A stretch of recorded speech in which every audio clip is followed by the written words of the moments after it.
ಭಾಳ ಮುಖ್ಯವಾಗಿ ಕರ್ನಾಟಕ ರಾಜ್ಯದಲ್ಲಿ ಕಾಂಗ್ರೆಸ್ ಸರ್ಕಾರ ಮೈಸೂರಿನಲ್ಲಿ ಮೂಡಾ ಸಂಸ್ಥೆಯಲ್ಲಿ ಬ್ರಹ್ಮಾಂಡ ಭ್ರಷ್ಟಾಚಾರ 4,000 ಕೋಟಿಯ ಮಟ್ಟದ ಒಂದು ಭ್ರಷ್ಟಾಚಾರ ನಡೆದಿರುವಂಥ ವಿಚಾರವನ್ನು ಏನೊಂದು ಸದನದಲ್ಲಿ ಚರ್ಚೆಗೆ ಕೈಗೆತ್ತಿಕೊಂಡಾಗ ನಮ್ಮ ನಿಲುವಳಿ ಸೂಚನೆಯನ್ನು ಅವಕಾಶವನ್ನು ಮಾಡಿಕೊಡದೆ ಅಡಚಣೆಯನ್ನು ಮಾಡಿ ಹೇಗಾರು ಮಾಡಿ ಈ ಚರ್ಚೆ ಆಗದ ರೀತಿಯಲ್ಲಿ ನೋಡಿಕೊಳ್ಳುವಂಥ ಪ್ರಯತ್ನ ಇವತ್ತು ಕಾಂಗ್ರೆಸ್ ಸರ್ಕಾರ ಮಾಡಿದೆ. ಅದನ್ನು ಖಂಡಿಸಿ ಅಹೋರಾತ್ರಿ ಧರಣವನ್ನು ನಾವು ಸದನದಲ್ಲಿ ಮಾಡುವಂಥದ್ದಾಗ್ತಿದೆ.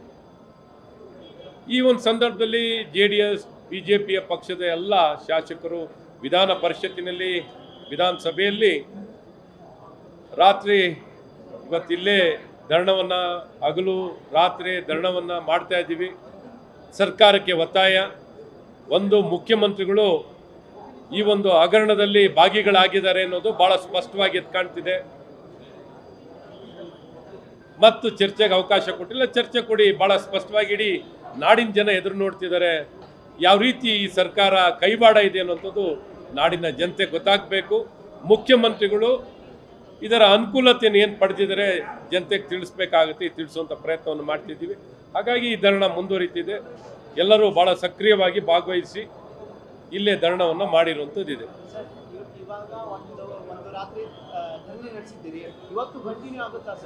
ಖಂಡಿತ ಎಲ್ಲಿವರೆಗೂ ಸದನ ನಡೀತಿದೆಯೋ ಸದನ ನಡೆಯೋವರೆಗೂ ಅಹೋರಾತ್ರಿ ಧರಣವನ್ನು ಮಾಡೋಂಥದ್ದನ್ನ ನಿಶ್ಚಯವನ್ನು ಮಾಡ್ತಾ ಇದ್ದೀವಿ. ಒಟ್ಟಾರೆ ಮುಖ್ಯಮಂತ್ರಿಗಳು ರಾಜೀನಾಮೆ ಕೊಡೋವರೆಗೂ ಈ ಹೋರಾಟ ನಡೆಸ್ತೀವಿ. ಮುಂದೆ ನಡೆದು ಆ ಫಲಶ್ರುತಿ ಸಿಗಬೇಕು. ಇವತ್ತು ರಾಜ್ಯದ ಜನರು ಎದುರು ನೋಡ್ತಿದ್ದಾರೆ. ಯಾವ ರೀತಿ ಭ್ರಷ್ಟಾಚಾರ ಮಾಡಿದ್ರು ಏನು ಮಾಡಿದ್ರು ಜಯಿಸ್ಕೋಬೋದು ಅನ್ನೋಂಥದ್ದು ಆಗಬಾರ್ದು. ಹಾಗಾಗಿ ಇವತ್ತು ಆಡಳಿತ ಪಕ್ಷಕ್ಕೆ ನಿಯಂತ್ರಣವನ್ನು ಮಾಡಿ ಅವರಿಗೆ ಒಂದು ರಾಜ್ಯದ ಜನತೆಗೆ ಏನು ಅಧಿಕಾರ ದುರ್ಬಳಕೆಯನ್ನು ಮಾಡ್ಕೊಂಡಿರೋಂಥ ಈ ಕಾಂಗ್ರೆಸ್ ಸರ್ಕಾರದ ಮುಖ್ಯಮಂತ್ರಿಗಳು ರಾಜೀನಾಮೆಯನ್ನು ಕೊಡಬೇಕು ಅನ್ನೋಂಥದ್ದನ್ನ ಮಣಿಸುವಂಥ ಕೆಲಸಗಳನ್ನು ನಾವು ಮಾಡ್ತೀವಿ. ಸದನದ ಒಳಗಡೆ ಹೋರಾಟ ಮಾಡ್ತಿದ್ದೀರಿ, ಸದನದ ಹೊರಗೂ ಹೋರಾಟಕ್ಕೆ ಸಿದ್ಧತೆ ನಡೆಸ್ತಾ ಇದ್ದೀರಿ. ಮೈಸೂರಿಗೆ ಪಾದಯಾತ್ರೆ ಮಾಡುವುದಕ್ಕೆ ಸಿದ್ಧವಾಗ್ತಿದೆಯಾ ಸರ್? ಖಂಡಿತ ಇದ್ರ ಬಗ್ಗೆ ಚರ್ಚೆ ಆಗ್ತಿದೆ.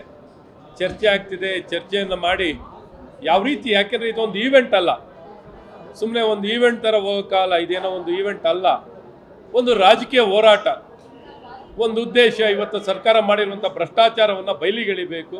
ಅದಕ್ಕೆ ಆದಂಥ ಬೇಕಾಗಿರುವಂಥ ಎಲ್ಲ ರೀತಿಯಾದಂಥ ಸಿದ್ಧತೆಯನ್ನು ಮಾಡಿ ಒಟ್ಟಾರೆ ಮುಖ್ಯಮಂತ್ರಿಗಳ ರಾಜೀನಾಮೆಯನ್ನು ಪಡೀಲಿಕ್ಕೆ ಬೇಕಾಗಿರುವಂಥ ಎಲ್ಲ ರೀತಿಯಾದಂಥ ಪ್ರಯತ್ನಗಳನ್ನು ಮಾಡೋದಕ್ಕೆ ಇವತ್ತು ನಾವು ಎಲ್ಲ ರೀತಿಯಾದಂಥ ಕಾರ್ಯಗಳನ್ನು ಮಾಡ್ತೀವಿ. ಸರ್, ಯಡಿಯೂರಪ್ಪ ಮತ್ತೆ ಬೊಮ್ಮಾಯಿ ಅವರ ಅವಧಿಯಲ್ಲಿ ಆಗಿರ್ತಕ್ಕಂಥ ಹಗರಣಗಳ ಬಗ್ಗೆ ತನಿಖೆ ಆಗಬೇಕು ಅಂತ ನಿಮ್ಮ ಪಕ್ಷದ ಎತ್ತರಳ್ ಅವರು ಆಗ್ರಹ ಮಾಡಿದ್ದಾರೆ ಸರ್. ಹಗರಣದಲ್ಲಿ ಅವರು ಕೂಡ ಭಾಗಿಯಾಗಿದ್ದಾರೆ ಅಂತ ಹೇಳ್ತಾ ಇದ್ದಾರೆ. ನೋಡಿ, ಯಾರೇ ಇರಲಿ, ಇವತ್ತು ಆ ಸಂದರ್ಭದಲ್ಲಿ ಕಾಂಗ್ರೆಸ್ ಅವರೇನು ಕಳ್ಳೆಪುರಿ ತಿಂತಿದ್ರ? ಇವತ್ತೇನಾರ ನಮ್ಮ ಸರ್ಕಾರದ ಅವಧಿಯಲ್ಲಿ ತಪ್ಪಾಗಿದ್ರೆ ಅವ್ರೇನು ಕಳ್ಳೆಪುರಿ ತಿಂತಿದ್ರ? ಯಾರು ಅವ್ರನ್ನೇನು ಬಯಲಿಗೆಳಿಬಾರ್ದು ಅಂತ ಹೇಳಿದ್ರ? ಇದನ್ನೇ ಹೇಳ್ತಿರೋದು. ಇವತ್ತು ಜವಾಬ್ದಾರಿತ್ವದಂಥ ಚುನಾಯಿತ ಪ್ರತಿನಿಧಿಗಳಾಗಿ ಪ್ರತಿಪಕ್ಷದ ನಾಯಕರಾಗಿದ್ದರು, ಮುಖ್ಯಮಂತ್ರಿಗಳಾಗಿದ್ದಾರೆ. ಎಲ್ಲೆಲ್ಲೋ ಒಂದು ಕಡೆ ಸಾಮಾನ್ಯ ಮನುಷ್ಯನಿಗೆ ಸೈಟ್ ಸಿಗ್ತಿಲ್ಲ. ಎಲ್ಲ ಚುನಾಯಿತ ಪ್ರತಿನಿಧಿಗಳೇ ಸರ್ಕಾರದಲ್ಲಿ ಇರೋವಂಥ ಜವಾಬ್ದಾರಿತ್ವ ಸ್ಥಾನದಲ್ಲಿರೋರೆ ಈ ಎಲ್ಲ ಅನುಕೂಲ ಪಡ್ಕೊಂಡ್ರೆ ಜನ ಏನು ಮಾಡಬೇಕು? ಹಾಗಾಗಿ ಇವತ್ತು ಜನಪ್ರತಿನಿಧಿಗಳಾಗಿ ನಮ್ಮ ಕರ್ತವ್ಯ ಇದೆ. ಈ ಕರ್ತವ್ಯ ಪಾಲನೆ ಮಾಡೋಂಥ ಜವಾಬ್ದಾರಿಯಿಂದ ನಾವು ಪಾಲನೆ ಮಾಡ್ತಾ ಇದ್ದೀವಿ ಹೊರತು ಇದು ಯಾರ ವಿರೋಧ ಪರ ಅಂತ ಅಲ್ಲ. ಜವಾಬ್ದಾರಿತ್ವವಾಗಿ ಸಂಪೂರ್ಣವಾಗಿ ವಿಚಾರವನ್ನು ಬಯಲಿಗೆಳೆಯುವಂಥದ್ದು. ಯಾರೇ ತಪ್ಪು ಮಾಡಿದ್ರು ಎಲ್ಲರಿಗೂ ಶಿಕ್ಷೆ ಆಗಬೇಕು. ಗ್ಯಾರಂಟಿ ನ್ಯೂಸ್, ಸುದ್ದಿ ಖಚಿತ, ನ್ಯಾಯ ನಿಶ್ಚಿತ.